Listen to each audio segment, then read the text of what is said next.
The 2020 census. Why is it important? Why is it that Caribbean people need to take it seriously and make sure to be counted? What are the benefits for you?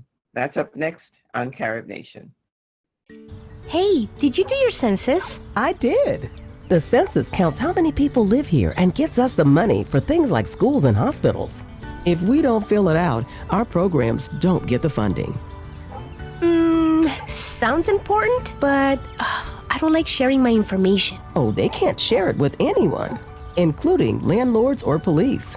Can I do it on my phone? Absolutely. Just go to 2020census.gov. It only takes 10 minutes.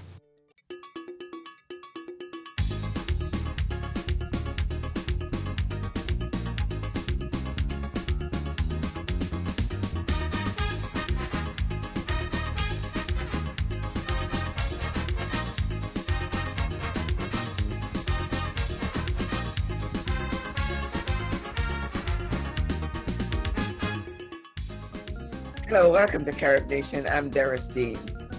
In the United States, a census is held every 10 years to make sure that there is a complete count of every person in the United States. It is important for all segments of the community to participate so that you can benefit by congressional seats, by services, and in many cases, buildings and hospitals, etc. To talk about the importance of the census and why it is important for Caribbean people to make sure to be counted, I have invited the census manager of Montgomery County, Mr. Sean Ellis, to talk to us about the census count in Montgomery County and the work that he's doing and some of the statistics that one must take into consideration. Sean, thank you so much for joining me. Welcome to Carib Nation. Thank you so much for having me. It is my pleasure and my honor to join you today. Okay, let's start by talking about what is the purpose of the census. Great. So just take a step back. We've been conducting the census here in the United States successfully every 10 years since 1790. So we've been doing this for a very long time. And it was actually written into the Constitution. It wasn't an amendment. This is something that the founding fathers understood was going to be at the heart of a successful democracy. So if you think about the census and why it's important, really and truly, it goes to the apportionment of seats in the House of Representatives in Congress. So what that means is, based on the census data, each state is allowed or giving the appropriate number of seats in Congress. So it's really about representation when we think about residents here in Montgomery County, and here in the state of Maryland. And then that data is also used when we talk about the redistricting when it comes to voting districts, school districts. So this is data that's really important when it comes down to the representation nationally and also here in the local level. And then if we take a step back and also think about in this moment why the census data is really important, it's about resources. So the federal government allocates over $675 billion a year to states to fund federal programs. And that includes Title I grants, Head Start, Medicaid, Section 8 housing, programs like SNAP and WIC. It helps to fund schools and roads. So every way that you can think about how we are supported, our federal programs are supported, this census data correlates directly to that funding. And coming out of something like this COVID pandemic, it's going to be really important for states like Maryland to have as much access to these resources as possible. Let's talk a little bit, explain for the benefit of those who are not exposed to it, what SNAP and WIC are. So when we talk about our vulnerable members of our community, and those members of our community at this moment who are food insecure, the national government helps to fund programs to provide food or access to food. And SNAP and WIC are those programs that the federal government funds to allow families to buy food, for mothers to buy food to feed their kids, and for families on the lower end of the income spectrum to get access to food. And so ultimately, it's what families depend on when, we know that in this moment, a lot of families have either lost their jobs or have lost the hour hours at work, and so they're vulnerable and need support. And unfortunately, SNAP and WIC are the sort of programs that families, households are going to be dependent on, and just providing the basic needs to feed their kids and feed their families. So it's really, really important in a moment like this when so many of us have lost hours or lost our jobs or just generally vulnerable. I guess people don't realize the importance of those programs until we have something like this. And you see that there is abundant food being distributed everywhere, every week. And I remember sitting and thinking, where is this food coming from? And then I thought, well, this is America. There are farms everywhere. And it's just that we just accept the fact that there's just food around. But you've been in a situation like this when even farmers have suffered. It's important to recognize that this is why it's important to know where the people are, how many people there are, so that each county has the resources to be able to provide these for them. So those programs kind of stay below the radar until they're absolutely needed. No, that's absolutely the case. And having spent significant time over the last weeks and months doing outreach at some of these food distribution events, you are reminded how vulnerable or how close all of us are from being vulnerable in moments like this. It's not just the folks who we traditionally think of as needing support. If you visit one of these food distribution events, you'll see all sorts of people driving all sorts of cars coming up looking for assistance. And a lot of us don't realize how important these programs are for us in moments like this. And we are almost, unfortunately, just reminded when we become vulnerable ourselves that we're not that far removed from needing the support. So it's important to have these funds and these resources available so that not only those folks who may have found themselves vulnerable a year ago, but those folks who've lost their jobs in the last 4 or 5 months have that sort of support in these moments. Yeah. Talk about the numbers. I know that Montgomery County has had a push to try to get the numbers up, and I just wonder how successful that has been and where some of the pockets are that you need to work on. Okay, I'm glad you asked. So let's put this in a broader context. So nationally, the United States has a self-response rate right now sitting at 63.5%. In the state of Maryland, we're at 67.8%, slightly above that. Here in Montgomery County, we're sitting at 74.6%. So we're well above the national average and well above the state average. Unfortunately, that 74.6% only places us in 5th in the state. So we're sitting behind Carroll County, who's at 79.4. We're not excited about that. We're really upset. We feel like we can do better. Howard County, Hartford County, and Frederick County are all just above us. While we know that 74.6% isn't bad if we look at the national average, to put it in the context of where we were in 2010, we had a response rate of 76%, right? So we're just a notch behind that. So we're not far from reaching that goal. And we know that there's significant differences on the landscape politically in terms of how the broader landscape of the information that our communities are getting from the federal government has made the census and the gathering of information worrisome to a lot of us. So we know we have hurdles and we have barriers, and we think about Montgomery County and who lives here and how diverse we are. Think of it this way. Montgomery County, about 1/3 of our population are foreign-born. At last count, there were between 159 or 158 languages spoken across the 3 campuses of Montgomery College, right?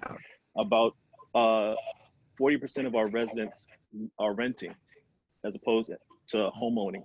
We have a significant portion of our community that still lives in rural sections of Montgomery County to the west and to the north, as well as obviously the urban centers and the suburban centers. So there's a diversity of language, of cultures, of how we live and where we live, right?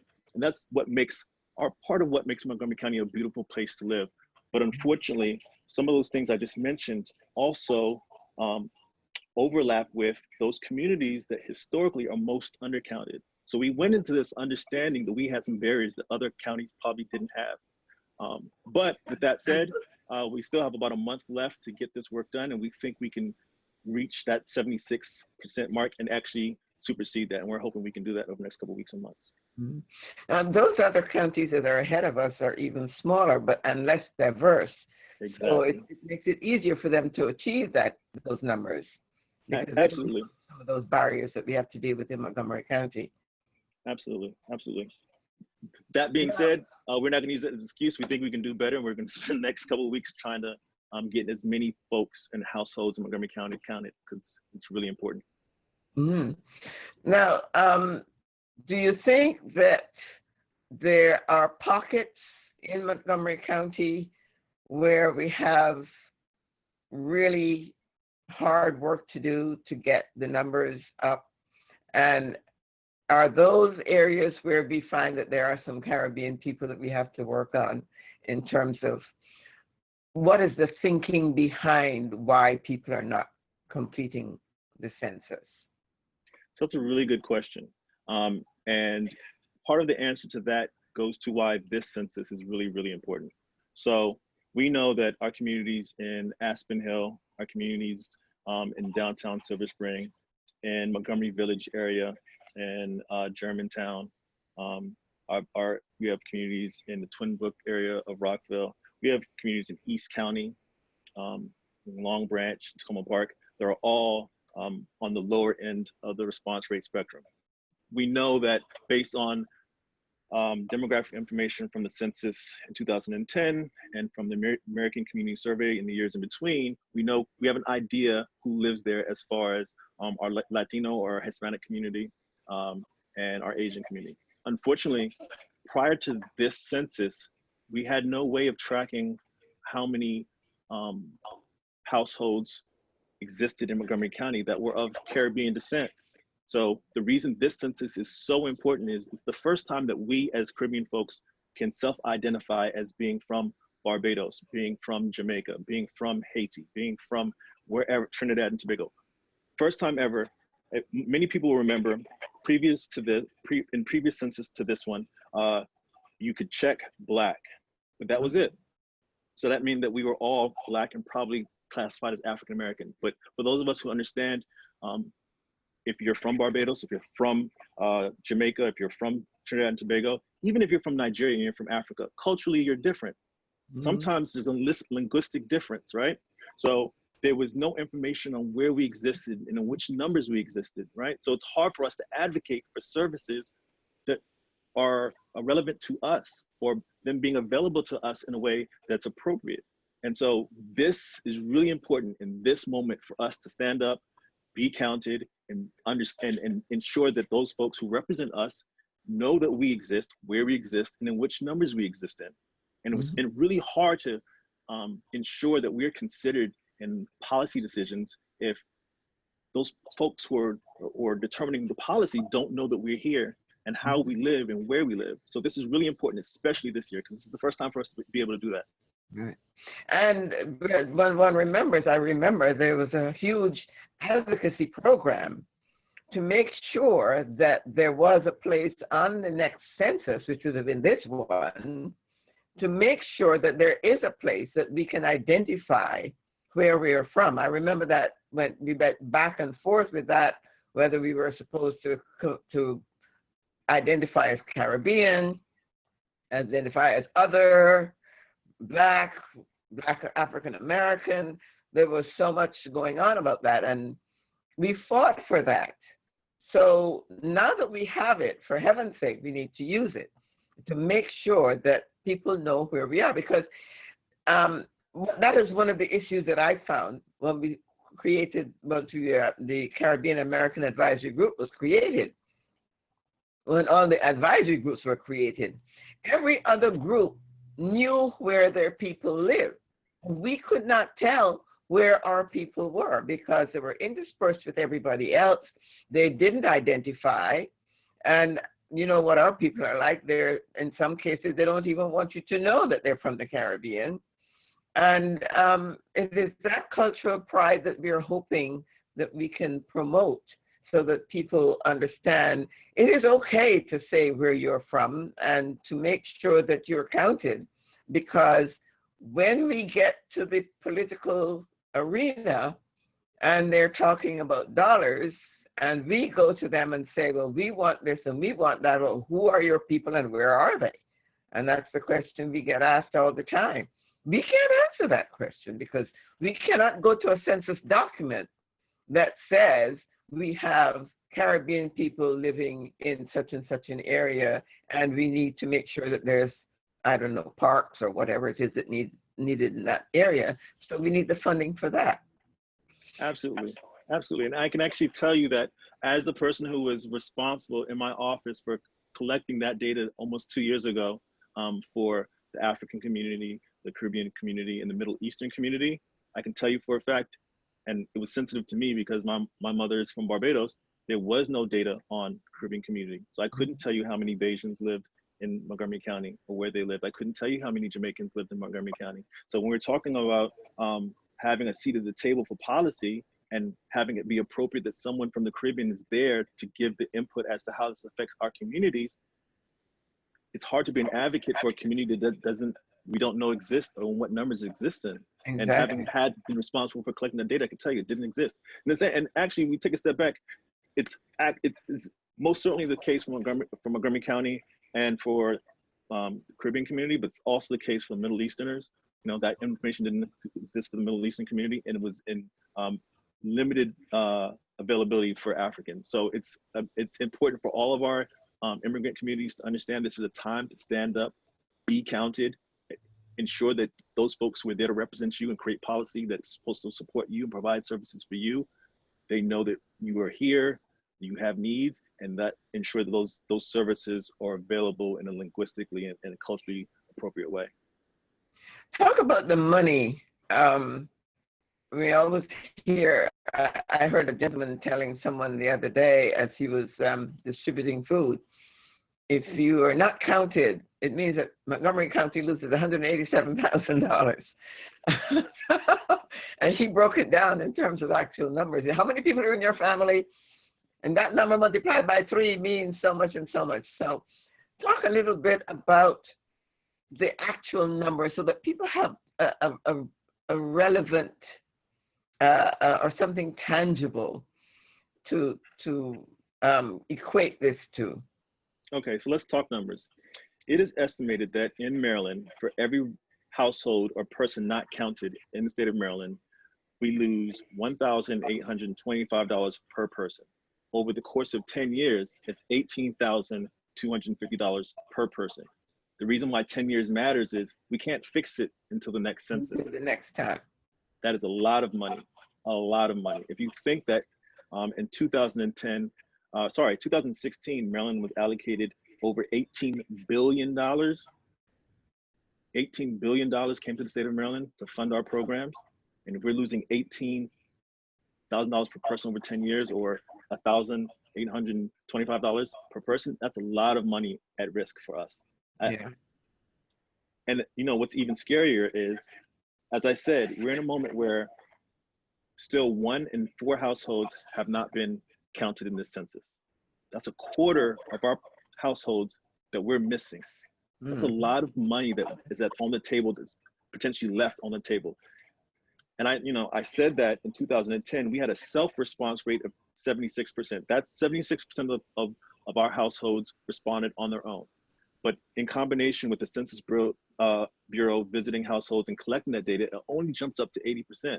So 20% of that money was left on the table in 2010. That is a lot of resources that we lose as a state. So this is really important when you talk about dollars and you want to put a figure on what's at stake for each of us. $18,000 per person over 10 years. It's a lot of money. We can't afford to lose it, especially coming out of COVID. Right, exactly. When you think of what other disasters there could be and the peril that people could be putting themselves in by not having the funds. I know Montgomery County spends most of their money on education and services. The bulk of their budget goes to education. we boast about having some of the best education in the country, but that comes at a cost. And if we want our children to be able to go to public school and have an excellent education, then that is half of that money goes there. And Absolutely. we look to services such as what we're benefiting from right now in terms of looking up. Absolutely. And for our community, education is so important. Higher education is equally important. $351 million were allocated to Pell Grant funding in 2016. And that's for kids who are looking to get support in paying for their undergraduate or their college tuition. That's a lot of money. $1.4 billion went towards the federal direct student loan program for Maryland students. That's a lot of money for our kids who are looking to go get a higher education. Yeah. So for our communities where we think about higher education being at the core of what we of who we is are. important. Exactly. Yeah. We can't overstate, sorry, how important this money is going to be to us. Yeah. Now, do you have an example of a forum that you can share with us at this point, or can they just go online and see?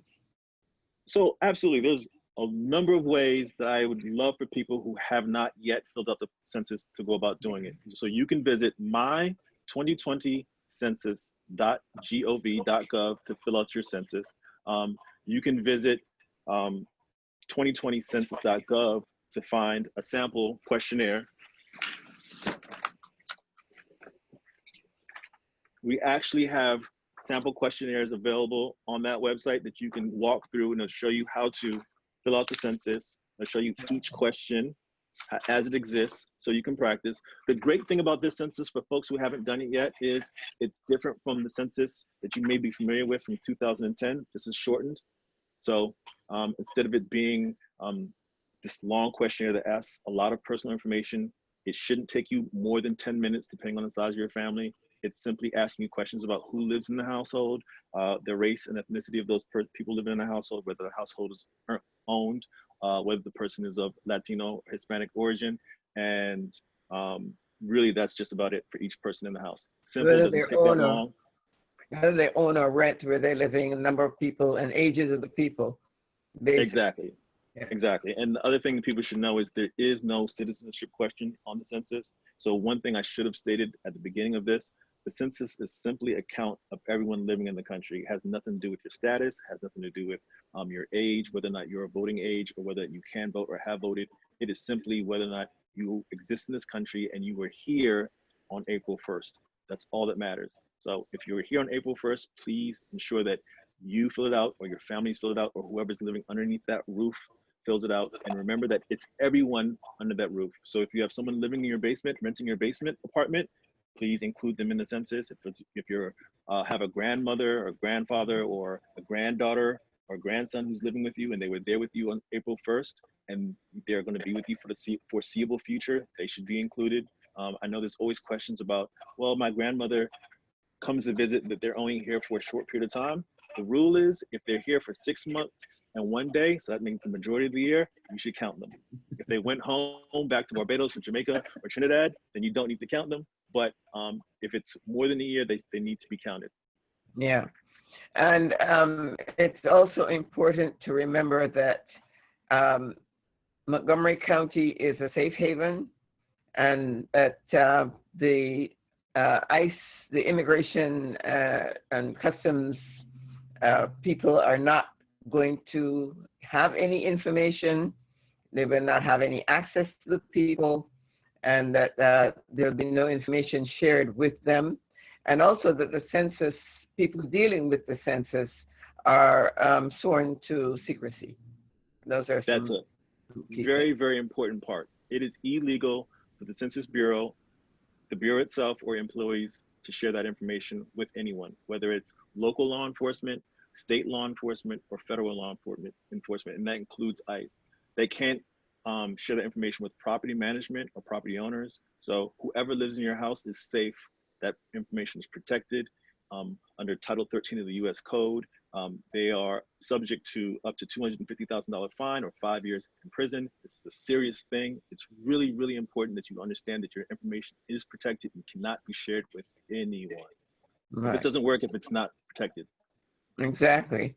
And so the ways to do your census are basically online, by phone, and well, the one to be done by mail has been finished, right? Because the deadline for sending that in is complete. So now people can go online using their phone or their computer, and they can use their phone and do it by phone, answer the questions by phone.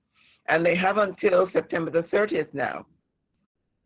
Yes, I'm glad you mentioned that. So we thought that everyone would have until October 31st. Right. In the last 2 weeks, that's changed. So now you have until September 30th. Right. Absolutely.